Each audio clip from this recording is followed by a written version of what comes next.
the Manx Grand Prix were our holiday kind of thing. We never went on holiday, that was our holiday. Yeah. So you need to know what the tyres doing and what the bike's doing. Exactly. I love riding motorbikes, you know, and I love the buzz I get from it. No, me, I want something slow these days, not faster. Welcome to episode 4, in fact, the final episode of Attention Paddock. We're back up north. This is Hebden Bridge, a kind of northern, beautiful looking but hard-edged mill town. And we're here to talk to a big, hard-edged bike racer, Jamie Coward.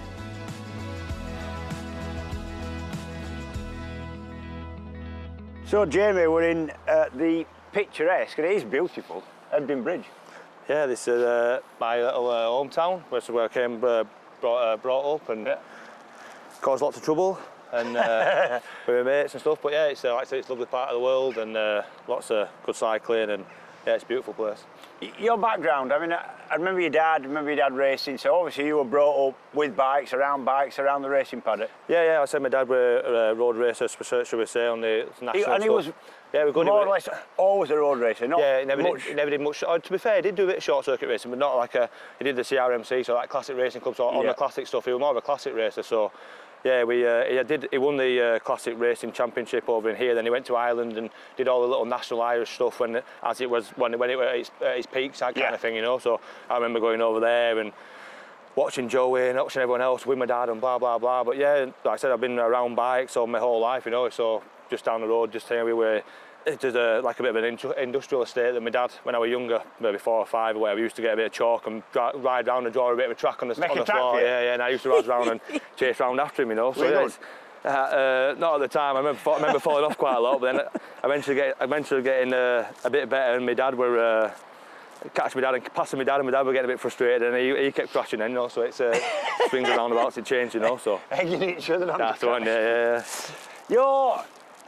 Your background, and I've known you quite a long time, your background in racing for me was a very traditional sort of run into where you are now, and a TT rider.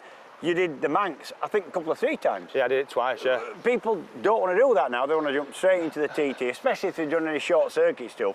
You had a very incremental, slow kind of burn. Yeah, it's, you know yourself, it's, recently, you know, you've got young kids coming through and they kind of rushing to get to the top, and unfortunately bad things can happen to that, you know. So I was brought up with my dad, and I started off on the, like I said, on the classic stuff, and slowly worked my way through, and I always wanted to go road racing because obviously my dad's background kind of thing, so I never went short circuit racing much. So my aim was to go to the Isle of Man and do the Manx and then go to the TT. So unfortunately I didn't get the results I should have got really at the Manx, but I a couple of 4s? I got a couple of 4s. My first year there as a newcomer I was 4th. Yeah.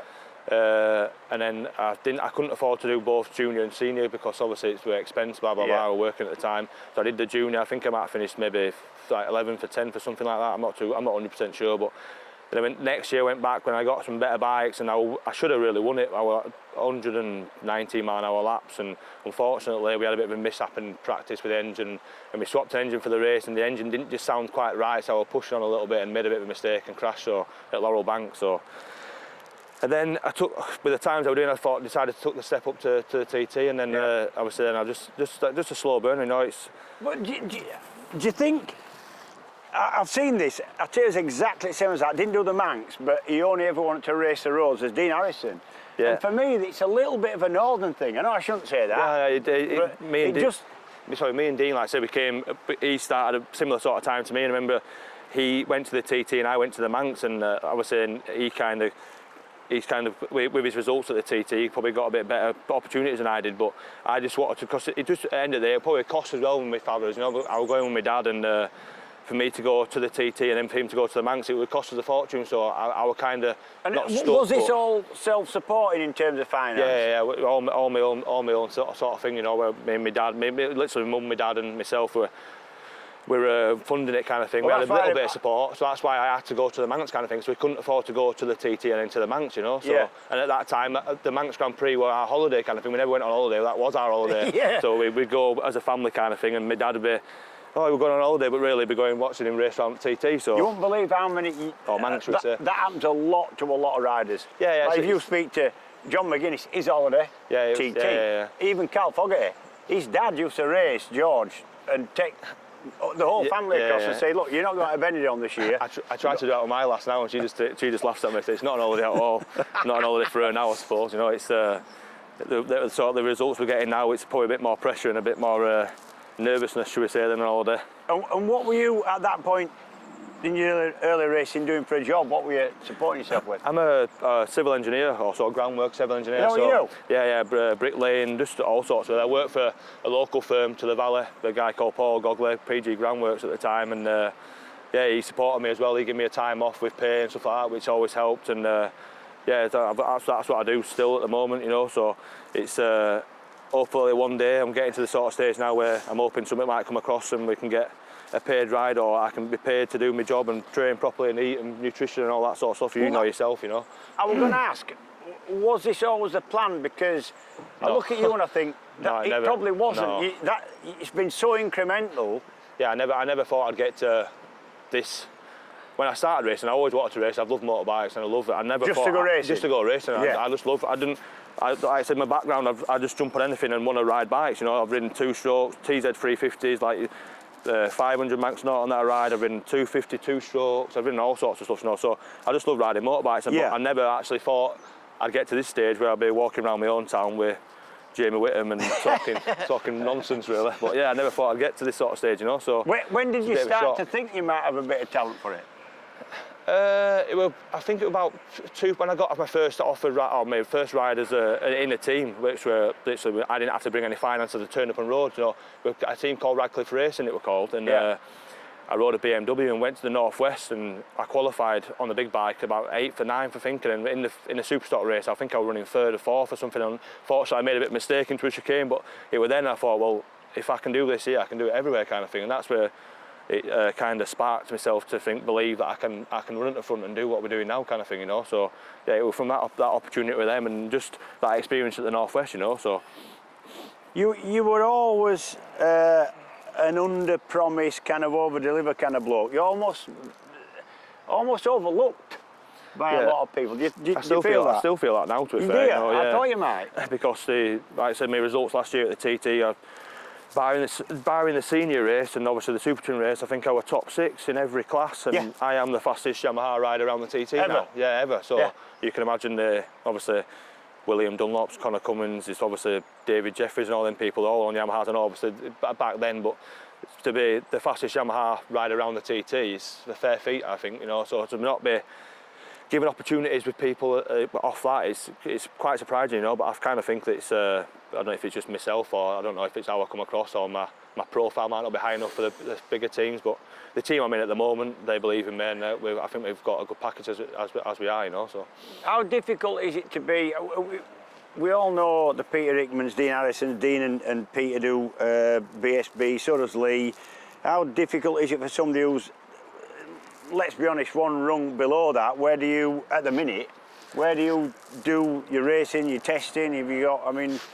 To be fair, this season with the team, I mean, we've got quite a big financial backing or whatever, and we've got some good sponsors on board, and we've actually been to BSB this season. I've been doing a lot more riding. We've been to Spain testing. Yeah, you were at Silverstone, weren't you? I was at Silverstone, but unfortunately I had a bit of a mishap, and I was a bit nervous and a bit reluctant because it's the first time. Nervous at BSB, but yeah. I do, people said that. I do the road racing, but going to BSB I was a bit nervous about qualifying and all that, and what sort of paces, you know yourself, it's everybody in every class, the pace is absolutely fast, you know. So we went there, and I were within the qualifying parameters in free practice, and I was running inside the top 30, but unfortunately I had a bit of a problem. But yeah, it's just, I think with my background, I said it's been road racing, but to get faster around the TT, and it's just proved with Dean and Peter, they're going to BSBs and doing that week in, week out, and I think it's knowing the limits and where to push to and where to go, you know. So, and I think we're doing a lot more short circuit racing. That's how we're going to get quicker at the TT. And I'm going to say, I think it is now a given, and it's understood that if you're not doing any short circuit racing at all, or just a minimum amount to keep your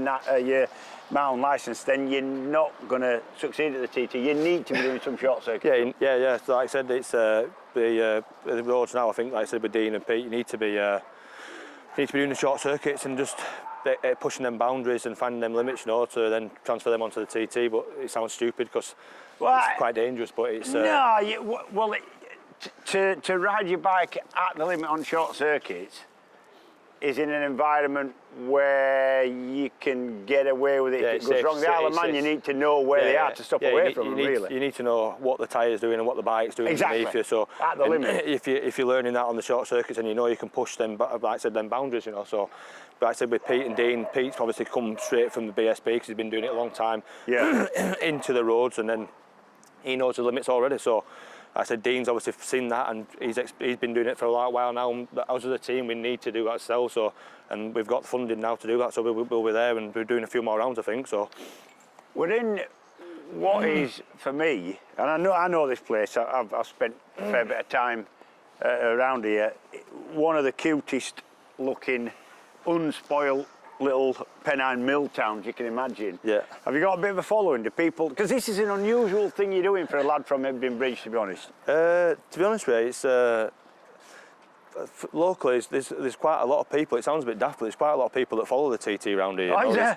Yeah, there's a couple of lads just down the road, the sidecar lads, Matthew and Steve Ramsden. Oh yeah. They obviously do the TT and the stuff like short circuits and that. So with them, obviously, they're kicking about, and then obviously their followers, they follow us, and there's a guy from, what's he called now? Rode his Honda around the world.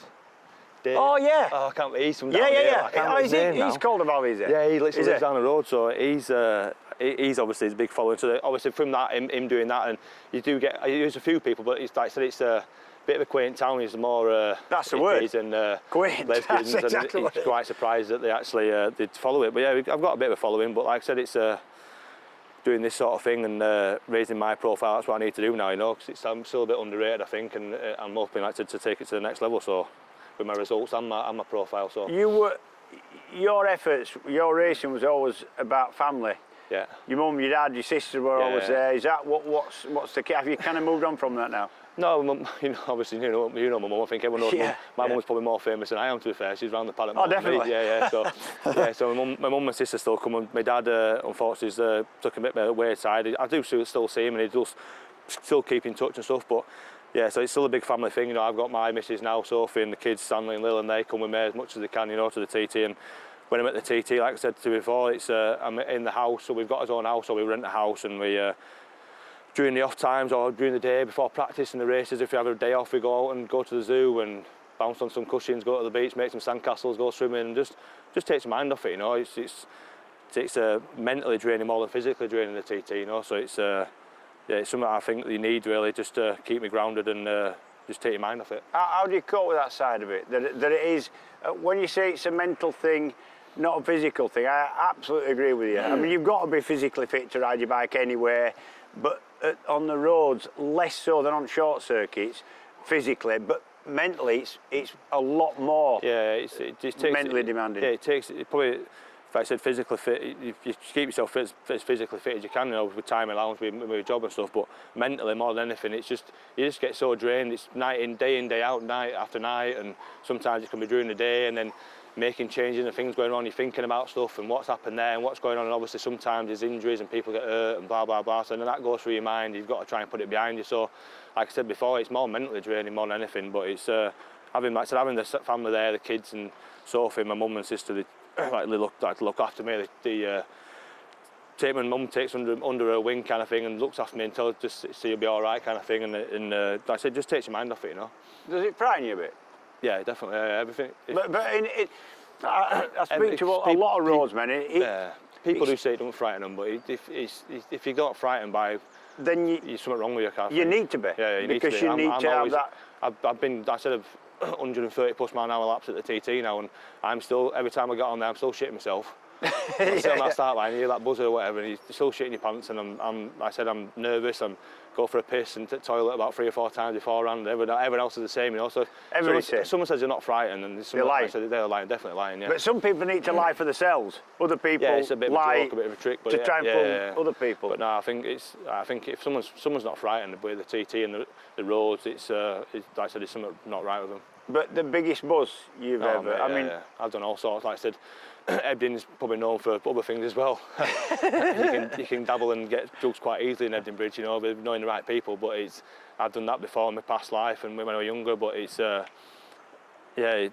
buzz you get from doing it and the thrill that comes from it, and you see them fans that when you're coming off, if you do get a good result, like that's a classic TT, we've got a win there. And you're coming down, they're waving the programmes at you and stuff, and they're fucking shaking the beers at you. And nothing like it. Nothing like it, no. It's just, like I said, it's emotional as well, you know. It's quite an emotional thing when you get a good result around there. And when you come back to a place like this, do people understand what you've done? You get... No, to be honest with you, any civic reception? No, not get all like that. I wish I did, but no, I don't. But yeah, you don't get much, to be fair, but the people that know about it and understand kind of thing, they do kind of give you a bit of a pat on the back, I suppose. It's not like you're not bothered, though, are you? Not really. No. And some are. Some do it because they want to be well known. You're not bothered. No, I'm not bothered about that. No, I just like I said before, I love racing motorbikes. I love riding bikes. No matter what bike it is, as long as it's got an engine in it, you know. I love. Taxi's here for you. Taxi's here for me. Yeah, I've got it fixed already. No, but yeah, I just love riding motorbikes, you know, and I love the buzz I get from it, and I love like being in the paddock. Like I said, I love being in the paddock and the camaraderie and stuff like that between teams and riders. And like I said, now you got to this sort of level, you got Lee Johnson kind of becoming a bit of a mate now, and he's like playing tricks on you. He's about half your size. I know, he's about half my size. My right leg probably weighs more than he does, so, you know. So yeah, it's just I just love riding bikes, you know. Do you love being a TT rider? Because a little bit of kudos comes with it, and I do. You get people thinking you're nuts, but really you're not. Like I said, there's not many people really know about it really around here. There's only a few select people that probably know about the TT from around Hebden Bridge and the Valley kind of thing. So people come up to you, oh, you do the TT, you're not scared, it's not dangerous, you're not frightened, and blah blah blah. But yeah, it's just something I've been brought up with, I suppose, with my dad in the background. It's just I just love it, you know. I tell you what I'm frightened of. What's that? It's going to be a day of coffee. Okay, it will be. Yeah, you're right there. Jesus Christ, you're not place. wrong. Yeah. I think hopefully, you'll buying them anyway, aren't you? No, I can't afford them. Well, let's have off home then. We'll get a brew. Yeah, better do. Yeah. Come on, lad.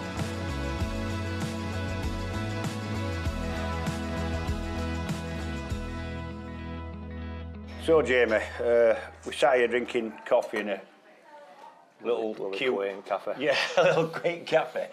But it's not going to be too long now, so you're going to be over there getting nervous. Everything sort of team all right. But bigger team, more effort, more whistles and bells for you this year. Yeah. How you want it to go? Yeah, up to now it has, yeah. We've done a bit of testing in Spain on a new bike, got a new big bike, so been a lot more riding. You know, obviously we've got a bit more backing and stuff, so we've been nearly out every weekend up to the TT. So yeah, the team have given me everything I've asked for and got or wanted, and I think we stand ourselves to good stead. And like I said, bike, I feel good on the bike. I feel physically fit and been training really hard as I can do. You know, so yeah, I feel up for it. And you can, like I said, it's them nervous. Like I said, them nervous sort of times now. You kind of anticipating it coming up, and it's not long. Like I said, more pressure. I wouldn't have said so. No, the team. You don't strike me as a bloke who's going to crumble under pressure. No. The team, man, they never. One of the things they said to me when we tried to sort the deal out, they said we're coming here just to enjoy ourselves and have fun. You know, we obviously wanted a good lad on the bikes, and if the results come, but we just want you to go out there, enjoy yourself, and we know if you enjoy yourself, you'll get a good result. So there's no pressure from their side. So I'm just, like I said, just go out there, enjoy myself, and if I can go faster in each class, that's my aim. When I go back, is go a little bit quicker in each class and be further up the leaderboard. You must have an idea though in your mind. I know you do, because all racers do. You'd be looking at what you were on last year, how fast you went on, what you were. Obviously, you're thinking on a better bike this year. Yeah. You're a 130 plus man. You're top 10 and solid top 10. Yeah. I think 5th, 6th, 7th is where. So you've got to be looking at some kind of progression. Yeah, that's the thing. Like I said, it's people. I think people set themselves goals and targets, but like I said, I've said to everybody, I go back with it. Intentions, if I go faster than I did last year, then I'm going to be further up the leaderboard. So if I can go faster, and with the machinery we've got now, I believe we can go a little bit faster again. You know, we're on the Yamaha last year, obviously we're fastest Yamaha rider around the TT, but in a straight line they aren't the best. You know yourself that, you know, they're 8-9 mile down in a straight line. So we moved to Honda this year, manufacturing the big bike, and I believe, unfortunately, you know yourself, everyone's kind of moved to that manufacturer as well, but I believe with the testing and program we've got, we should be there and thereabouts. And you're always studying. You're studying all the time. There's your sector times and other people's sector times and where you're stronger and stuff. But yeah, it's That's it. That's that sort of time of year, like I said. I tell you, what is an odd thing about TT riders, you never hear a short circuit man now when you're racing around places as short as Knockhill, tiny little place. You never hear them saying, well, I just need a faster bike. But all the roads, I say, well, I'm down on power. And is it still the fact that you want the fastest bike you can get your hands on? Yeah, it's not necessarily, obviously, you know yourself, I don't know how many corners there's around there. No, I want something slower these days, not faster. 200 and odd, there's 200 odd corners around the TT, so you obviously got to get around the corners as well. Straights as well, but you know, yourself, there's a lot of places where you're maybe mile and a half, 2 miles where you're absolutely flat chat kind of thing, licking on. And that's just free, that's free time. Yeah, so if I'm losing that free time like it was last year on the Yamaha, then if I can carry that momentum from the Yamaha onto the Honda through the tight and technical places onto the straights, and then we go 8 mile an hour in a straight line or whatever, we should be, like I said, we should be faster anyway, if you think about it. So, like I said, that's the plan, that's the aim, you know, just go a little bit faster again, and I'm going to try and sneak a podium on. I was just going to say, there's a little bit of you going, podium here. We stand a really good chance in the Super Twins, because on the Super Twin, obviously, we stand a good chance of that, but even on the Super Sport bike, I think we stand a bit far away. Yeah, we weren't far away last year, you know, and we got a better start number this season, this year we're number 4 in every class, so I think that's a better start number for myself, and yeah, maybe sneak a podium on the Super Sport maybe, and then I'm looking, like I said, to go, we're only top 5, top 6 in the big bikes, you know, so if I can maybe sniff a chance of a podium on the Super Stock bike, maybe. We've got 2 chances as well this year, you know, so yeah, that's the aim, you know. I want to try, I'd love to just make my mark on the big bikes in the 600 class as well as the little stuff, you know, so yeah, we'll just see what happens. Technically, I mean, look at it, you should have more chance. You're a big lad, really. Yeah. Compared to most bike races are small. They're small, like I said, they're small, but I think it's from, I'm so quick on the smaller stuff because it's from my background. You know, I started on classic bikes, and you're kind of used to riding with your elbows in and teasing a bit out of them. Yeah, teasing a bit out of them. So it's, I think that's where I'm not obviously a big lad for a Super Twin, but I think I'm, like I said, the second fastest person around there on a Super Twin, you know, or the 650. So it's the first fastest person is Michael, you know. So it's obviously both 2 big lads, and we can obviously you need to muscle them around, you know. So, but like I said, the size of me, we're trying. I said I want to make my mark on a big bike class if I can as well. So going forward, in not just this year, but in years, where can you see yourself? Your route has been very incremental. Couple of Manxes, it's been one step at a time, and at no point have you said, right, I'm gonna do that. So where do you see it going? Where do you want to be? I believe I can win a TT, and a big bike TT as well. You know, it's, like I said before earlier on in the interview, we get younger kids and kind of rushing into it and believing they can get to the top. And I believe you're now 32. I'm 32 now, so I'm still young enough to do it. I've got probably 4 or 5, maybe 6 years still in me to get it easy, you know. So, and if I could just keep progressing, then we should be there and thereabouts. But that's the aim. I want to win a TT for a start off. It doesn't matter what it's on, but then I want to try and win a TT on a big bike if I can. In your trophy cabinet, what? So you've got some silver reps now, and yeah, I've got lots of silver reps now. Yeah, and what do they mean to you? Because honestly, I did 4 TTs and I've got some silver reps, and I got 1 podium over there. And then I stopped going, and I've done a lot of other stuff in international racing since. But actually now, looking back, when he said it feels like another lifetime ago. The Isle of Man trophies are the ones I'm more proud of than all else here. Yeah, it's because they don't come easy. No, they don't come easy. It's hard earned kind of thing, you know. Yeah. And it's to get my first silver. Obviously, I've still got my first silver rep, and that mean the world to me. And obviously, we've got not a big silver lady, but. From the classic TT, I've got that rested on man at home. You know, it's just something you're never gonna. You got to keep them, but to be honest with you, the smaller ones, because you just get they obviously all mean a lot to me because it's the TT, but the lads that in the team, the mechanics and stuff. Last year's TT, I kept the one that meant the most to me, and then I actually give the other ones to the mechanics. Yeah. For like a thank you or a memento kind of thing. Yeah, just to say thanks, because if it wasn't for them, I wouldn't have got them kind of thing. So.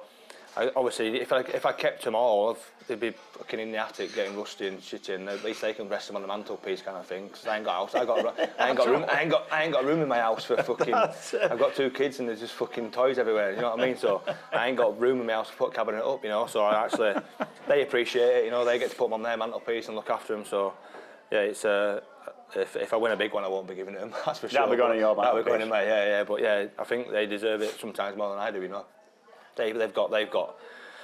As a rider, we've got a lot of pressure on us, and we put Sticker's neck out there, and we take the risk kind of thing. But they've also got massive pressure on them for 2.5 weeks, however long they're now preparing the bikes every day and making sure they're right. And if all goes, if they can't afford, they can't afford to. I know a lot of lads was mechanic over there and ridden over there, and more pressure than mechanic over there than anywhere else. For them to be rewarded with something like, I think I said they put more effort in than we do. Really, we just sit on them and ride them and turn the throttle and pull the brakes and change gears, don't we? Really, so it's not that's like easy, isn't it? That's the easy bit. Yeah.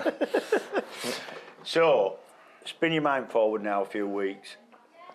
You're in the bottom of that paddock, yeah, and everything's right, and then that hideous klaxon thing goes off. I don't even know what it's called, but it's some kind of air horn. Air horn, yeah. And you know what it is. So that blasts off. Even just mentioning it, you get goose pimples now. And then the Gary Thompson's voice crackles over the.